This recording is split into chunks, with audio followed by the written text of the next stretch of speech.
I don't know how many of you happened to see the Wednesday edition of the Wichita Eagle with the front page about the Soci life. I guess there's another one on KSN had a feature as well. I don't know if it was Friday or Saturday. I saw that on Facebook, but I didn't see it on TV. Those are the people that have been working with us on this neighboring experiment, this good neighbor experiment that our church is participating in. Our church council decided to join that. We're one of several churches that have joined together. There's quarterly retreats, and then after those, the people who participate are given some ideas to experiment with or homework to try out. Our Lenten series is an attempt to broaden the audience with this idea of neighboring and maybe experimenting with it a little bit. 2 weeks ago, I spoke about why we would want to do that. And then last week, I offered a reminder that in many ways it is experimental and that it is okay to fail. Today, we want to remind you that there is a goal in mind. There is an ultimate design that shapes our behavior. And when we know what that design is, it helps us choose appropriate ways to experiment. Now, what we're talking about is not quite as detailed as a blueprint might be, with all the details of every little part of the building identified. It's more like the rough draft or conceptual drawings an architect might make when trying to show the possibilities. I thought of that process earlier this year as an architect began to meet with the trustees. We're exploring what we might be able to do with that area underneath the church the offices, that part of the building that we have been calling the unfinished basement for over 20 years now. And I know some people thought we'd have enough money in our capital campaign to finish that basement. And actually there is some money left over, so we are exploring the possibilities. Ellen met with a group of people to dream about how we might use that space. We took those ideas and put them alongside of the drawings that were originally designed for that space. We gave them to the architect and said, help us. It's fascinating for me to watch the architect at work, in part because when I graduated from high school, my goal, my dream was to become an architect. I really wanted to design churches. Now, I changed before I graduated, but this is the very first time I got to work with an architect and see an architect at work. The architect asked lots of questions. And then the architect began to doodle and draw some ideas. And then he and his team went to work and they came back with some suggestions and met with a smaller group who then gave feedback. Tomorrow night, the architect plans to bring some refined drawings for the trustees to look at. If the trustees like what they see, they're going to be bringing it to you to say, is this what you want to be doing? But what I noticed was the most important questions were, how are you going to use that space? Because just putting up walls in a bathroom would be a colossal waste of money if we don't know how we're going to use that space. That process is similar to what we want to do in a non-tangible way with neighboring. We are inviting you to think through what you already do and how you might do that a little bit differently so that you can become better neighbors to those who live around you. We want to give you a sketch of the idea, what it might look like, rather than a template for you to follow, because each of our neighborhoods and each of our homes are different. Today we're going to talk a little bit about the design and how we can make changes that will work for us in our lives and in our neighborhoods. The text we're going to hear today is one where Jesus looks at an existing model and declares it unsuitable for its intended purpose. The original purpose is still valid, however. He's inviting us to look at the design that God has in mind. With that introduction, I invite you to stand as we hear the gospel today in honor of the living word, whose voice can be heard in the written word from the 2nd chapter of John. It was nearly time for the Jewish Passover, and Jesus went up to Jerusalem. He found in the temple those who were selling cattle, sheep, and doves, as well as those involved in exchanging currency sitting there.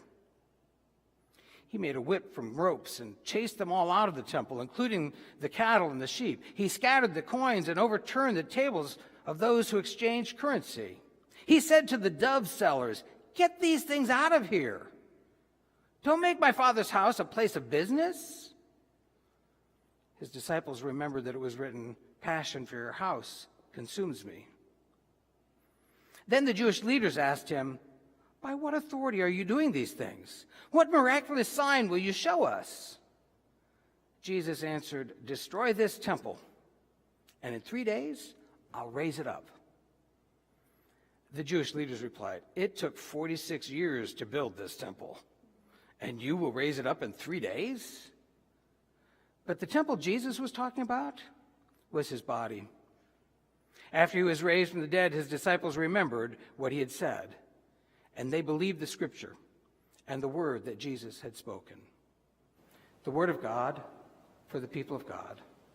Thanks be to God. Amen. You may be seated. You know, it really isn't rocket science. I mean, Ron and I know that if there are sweets in our house, we will eat them. So the best way to avoid eating sweets is to not bring them into the house. Another one of those tips is to put fruit in a bowl next to the cookie jar that's supposed to be empty, so that it's easier for us to eat food that's better for us. Jesus walks into the temple, and he sees they have designed it in such a way that it's been easy for somebody to walk in off the street, buy whatever it is they need to do, and walk out, and their life hasn't been changed or touched in any way. Something has to change, he says. Now, by all accounts, the temple in Jerusalem was a magnificent building. It was built on the site chosen by King David, the site where King Solomon built the first temple, a temple that stood for nearly 400 years. When it was destroyed in 587, the people were sent into exile and demoralized. Nearly a century later, they build again. This one isn't as elaborate. It isn't as ornate. It isn't nearly as grand. It isn't nearly as impressive. But it becomes the focal point for the people of Israel. King Herod, in an attempt to improve his standing in the political polls, I think, decides to expand the temple. He makes it more magnificent than it has ever been before. Now, no one has a picture of the original, so we don't know that for sure. But he says this is the best that's ever been. And he does have additional porches and porticos, and it is an amazing facility. He even has places for Gentiles who are converts to be a part of the experience there. To those who enter Jerusalem, especially visitors for the first time, it is awe-inspiring. It is the first thing you see. It stands on the hill above the city so that even before you see the city, you see the temple on top of Mount Zion. The architecture was designed to turn their attention to the God of Israel, the God who created the heavens and the earth, the God who ordered all of life. Now, I know in other cultures and other people in other places, there are similar kinds of temples that have been built. I mean, they're all over. Wherever people have lived, there have been temples. The Maya and the Inca had their own temples. There are elaborate Buddhist temples in the Far East. There are amazing mosques that the Muslim world has built. You could even argue maybe that the Taj Mahal is one of those places in India. Every time a temple is built, no matter who builds it, it's designed as a place where people hope to encounter the divine, a place where mystery and awe is evoked and celebrated using visual cues.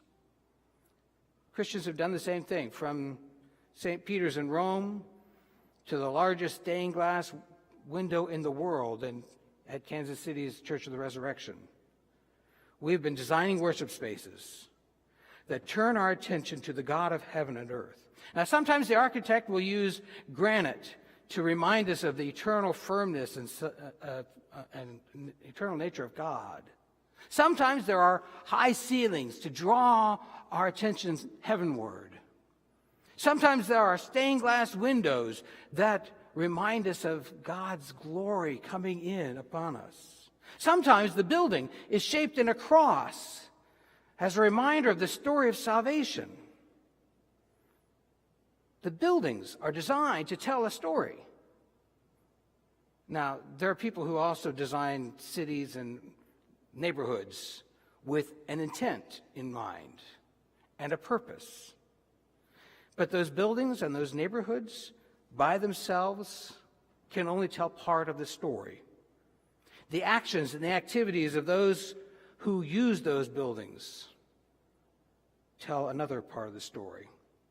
I mean, we gather every Sunday to remember the story of resurrection, the first day of the week. Jews, on the other hand, gather on the Sabbath, the Saturday, to remember the eternal covenant. It includes the Ten Commandments that say we should rest on the seventh day of the week.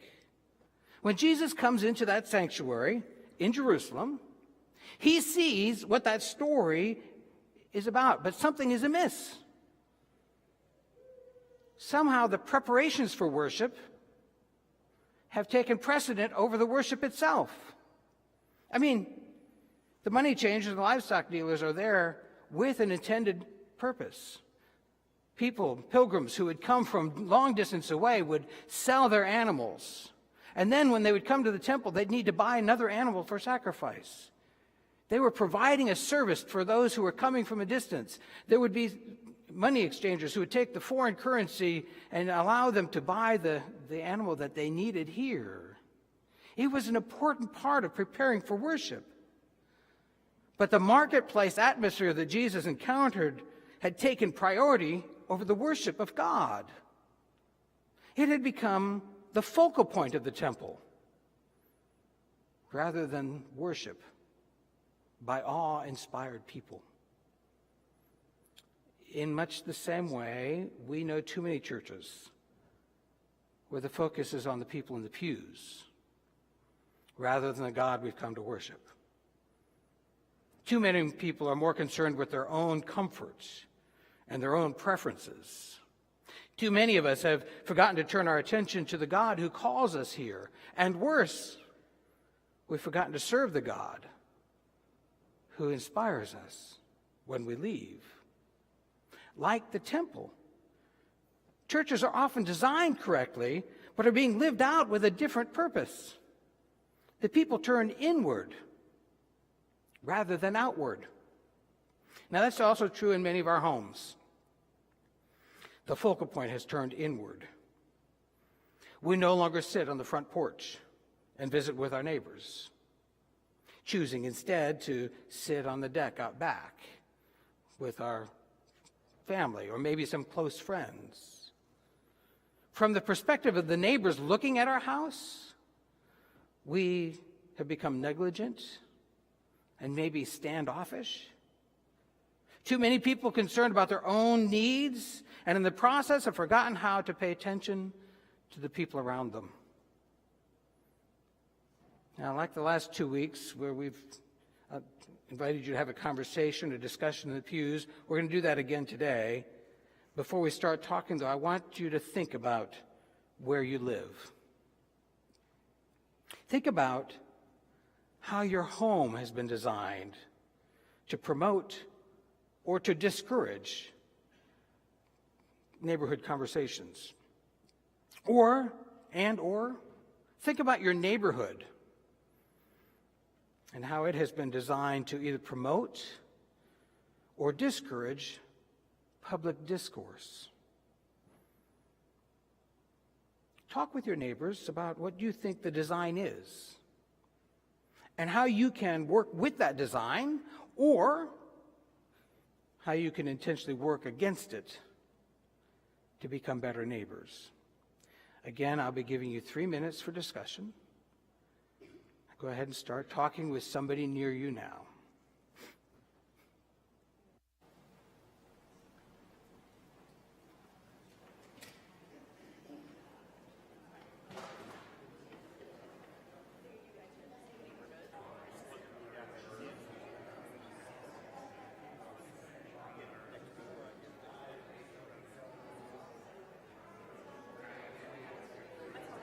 9, 8, 7, 6, 5, 4, 3, 2, 1.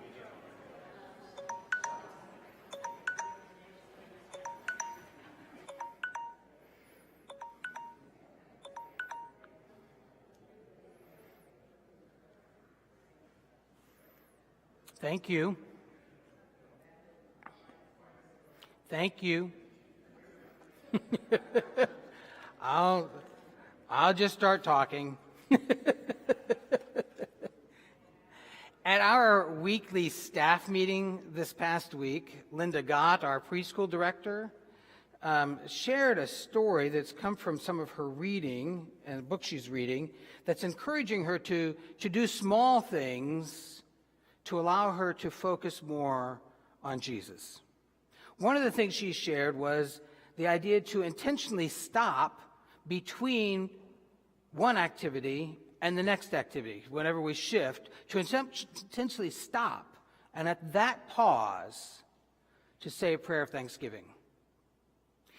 It's designing her world so that she can better focus on God. There are similar things we can all do to design our lives that would allow us to focus on our neighbors, whether they are sitting in the pew with us or live down the street from us. Each of our lives and each of our homes and each of our neighborhoods are different. So each of us must find those small design changes that fit our particular situation if we're going to accomplish the goal of becoming more loving toward our neighbor. For example, when we bought our house, I wasn't thinking about how easy it would be to be neighborly. I liked the fence in the backyard and the deck where we could have some privacy. I did notice that out front there's a place to sit, but I've since come to realize it's on the wrong side of the garage to sit on during the summer. It's just too hot and there's no shade. I also notice now that I live there that there aren't enough sidewalks to encourage people to walk by one another's homes. It's not a neighborhood or a house that's been designed for neighboring. I didn't know that when I moved in. I know that now. And so now I'm taking a cue from my neighbors. There are several neighbors who don't park their cars in the garage. Instead, they have picnic tables and lawn chairs in their garage. And when they're home, they open the garage door and they sit there and face the street. They have repurposed their garage to allow for neighboring to take place. You see how you can shift the purpose and design it so that it becomes something we can do. In our text, Jesus threatens to tear down the temple, something the Romans will do a few decades later. But he would prefer that we bring it back to its original purpose, a place to encounter the living God. I'm suggesting we can do the same thing with our homes and with our neighborhoods, to maybe learn from others and experiment as we reclaim or redesign our neighborhoods so we can more easily and more readily and more clearly love our neighbor as ourselves. Keep up the conversations. Take a risk. Try something out. See what happens. I am convinced that your life and the lives of your neighbors and eventually our whole community will be better because of it. Thanks be to God.